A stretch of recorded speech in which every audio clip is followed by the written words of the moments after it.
Hello दोस्तों, good evening. मैं CP sir आप सभी का स्वागत करता हूं। आइए आज हम समझते हैं यूपी टेक मैथ में इकाई का अंक ज्ञात करना। और जो पहला हमारा फार्मूला होगा वो है गुणनफल के रूप में इकाई का अंक ज्ञात करना। ध्यान दीजिए, गुणनफल के रूप में। जैसे एक प्रश्न देखते हैं, ये प्रश्न है हमारा और इसमें कह रहा है इकाई का अंक हमको क्या करना है, ज्ञात करना है बेटा। ठीक है, इकाई का अंक ज्ञात करना है। तो चलिए देखते हैं। संख्या है ये हमारी,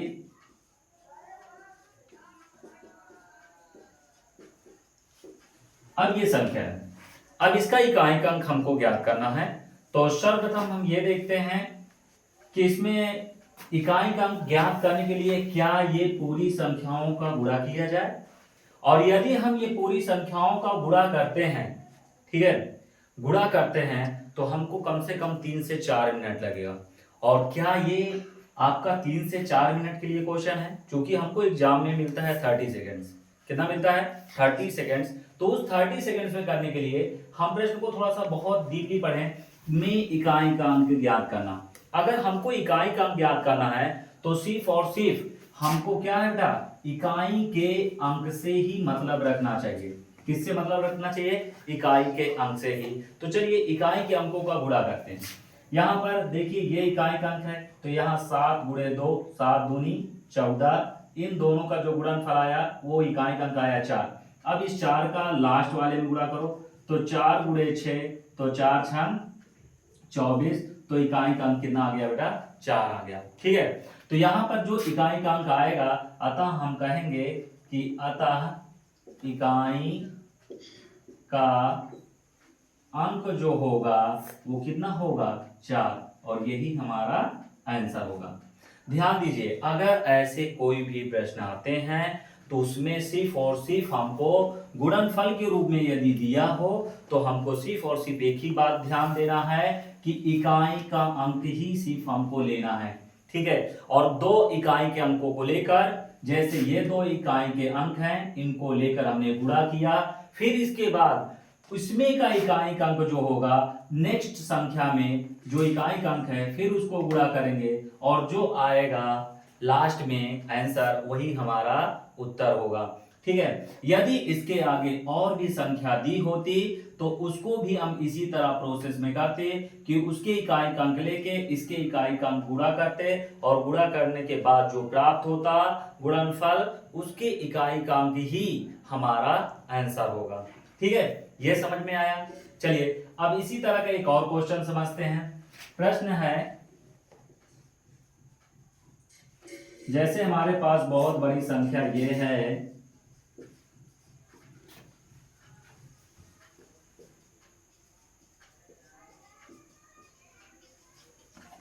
ये में इकाई का अंक ज्ञात करो, में इकाई का अंक ज्ञात करो।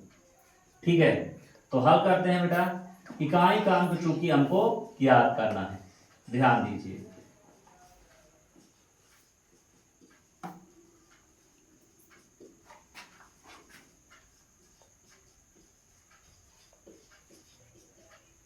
ये है, ठीक है। सबसे पहले हमने बताया था ऊपर वाले प्रश्न में कि हमको इकाई का अंक यदि ज्ञात करना है तो प्रत्येक दी गई संख्याओं में इकाई का अंक को हमको गुणा करना पड़ेगा। यहाँ 7 है, यहाँ 0 है, यहाँ इकाई में 7 है, यहाँ इकाई में 6 है, और यहाँ इकाई में 6 है। ठीक है, अब इसमें थोड़ा सा देखो, सब इकाई के अंकों में से एक आया हमारा 0। क्या आया? 0। अब 0 आ गया तो यहाँ पर हमको ध्यान देना है कि 0 की प्रकृति देख लें। यदि कोई संख्या है और यहाँ पर मान लीजिए ये गुणा हमको करना है, अगर हम 60 से गुणा करना चाहें तो यहाँ पर जैसे ही गुणा करेंगे तो यहाँ पर कुछ भी आएगा। ठीक है, समझिएगा। और इसके बाद इकाई का जो अंक होगा वो हमारी, या तो इसको हटा दो। ठीक है, अब जैसे हमको 0 है, 0 से गुणा करेंगे तो टोटल क्या मिलेगा बेटा? 0 मिलेगा। क्या मिलेगा? 0 मिलेगा। अब 0 मिलेगा तो इसका मतलब इकाई का अंक जो हमारा आया, इकाई का अंक, ठीक है, इकाई का जो अंक आया वो इकाई का अंक हमको क्या मिला? 0 मिला। ध्यान दीजिए, इकाई का अंक हमको क्या मिला? जीरो मिला। और यदि ये इकाई का अंक जीरो है तो इसका मतलब जीरो की प्रकृति में हमने ये देखा कि कोई भी संख्या में यदि हम जीरो से गुणा करते हैं तो हमको इकाई के स्थान पर क्या मिलेगा, जीरो मिलेगा। तो यहां से अगर हम इन दोनों का गुणा करें तो हमको जीरो मिला, फिर जीरो से जीरो गुणे 7 गुणा करेंगे, जीरो मिला। फिर यहाँ पर ध्यान दीजिए, जीरो गुणे 6 गुणा करेंगे, जीरो मिलेगा। और यहाँ पर जीरो गुणे 6 गुणा करेंगे तो क्या मिलेगा, जीरो मिलेगा। ठीक है, तो इसका मतलब हम कहेंगे कि अतः जो हमारा इकाई का अंक है, ठीक है, इकाई का जो अंक है, ठीक है, इकाई का अंक क्या मिला, जीरो। और यही हमारा आंसर हुआ। ठीक है, यही हमारा क्या हुआ, आंसर हुआ। क्या इतनी बात समझ में आई? अब यहां पर अगर ये समझ में आ गया है तो यहां पर ध्यान दीजिएगा, नोट करके हम लोग देखते हैं कि नोट यदि, ठीक है, यदि दी गई संख्याओं में यदि किसी एक संख्या के इकाई में शून्य हो तो सभी संख्याओं के गुणनफल के इकाई में शून्य प्राप्त होगा। क्या प्राप्त होगा, शून्य प्राप्त होगा। तो हम कहेंगे कि यदि यहाँ पर मान लेते हैं कि कोई भी संख्या दी गई है, ठीक है, और ऐसे गुणा कर लें, ठीक है, और यहाँ पर कोई भी संख्या दी गई हो, ठीक है,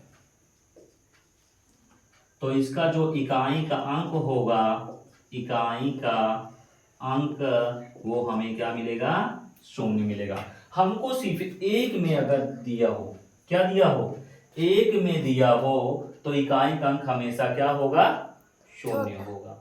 क्या ये बात समझ में आई? अगर ये बात समझ में आई हो तो वीडियो को लाइक एंड सब्सक्राइब कीजिए और ज्यादा से ज्यादा शेयर करिए। Thank you.